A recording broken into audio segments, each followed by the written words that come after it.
નમસ્કાર મિત્રો, આજે આપણે બનાવવા જઈ રહ્યા છે મેસૂબ, જે એકદમ જારીવાળા છે। તો ચલો આપણે શરૂ કરીએ આ ટેસ્ટી મેસૂબની રેસીપી। તો સામગ્રીમાં આપણે 1 વાટકો ખાંડ, 1 વાટકો ઘી, 1 વાટકો ટોપરું અને 1 વાટકો મલાઈ। અને આપણે પહેલાં મલાઈ નાખશું, એની પછી આપણે એમાં ખાંડ એડ કરીશું અને બેયને મિક્સ કરી દઈશું।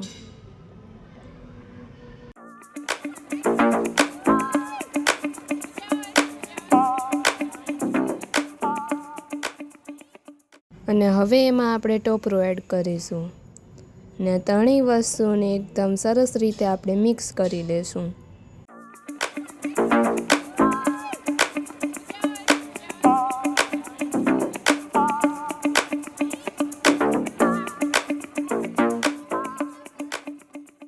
હવે આપણે ગેસ શરૂ કરી અને લોયું મૂકી અને આપણે મીડિયમ ફ્લેમે આપણે એને શેકાવા દઈશું।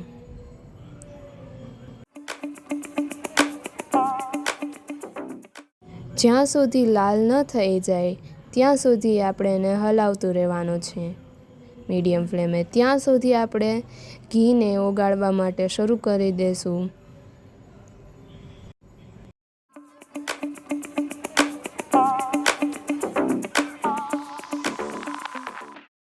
જ્યાં સુધી કલર ચેન્જ ન થાય ત્યાં સુધી આપણે ચલાવતા રહીશું।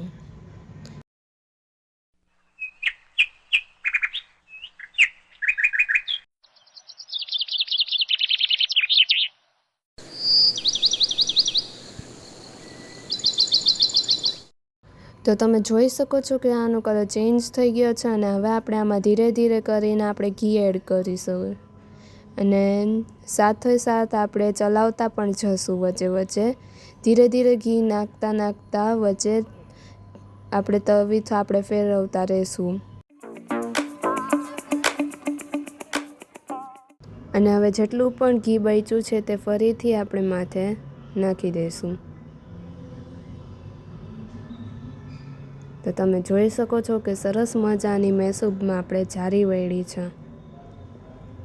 અને હવે આપણે ગેસ બંધ કરી અને આપણે એક વાસણમાં આપણે કાઢી લઈશું।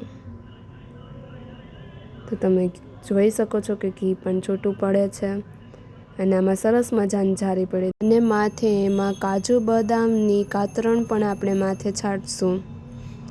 તો આપણે સરસ મજાના મેસૂબ આપણે તૈયાર થઈ રહ્યો છે અને આ ઠરી જાય એટલે આપણે આના પીસ પણ પાડી લઈશું। તો હવે મેસૂબ ઠરી ગયો છે એટલે હવે આના આપણે પીસ પાડી લઈશું।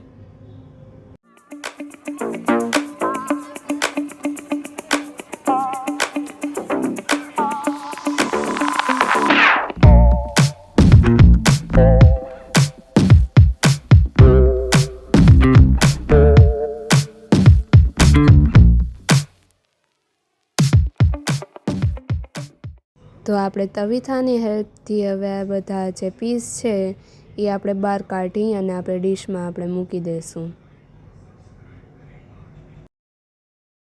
તો તમે જોઈ શકો છો કે મેસૂબમાં સરસ મજાની જારી પણ પડી છે અને સ્વાદમાં પણ એટલા જ ટેસ્ટી લાગે છે।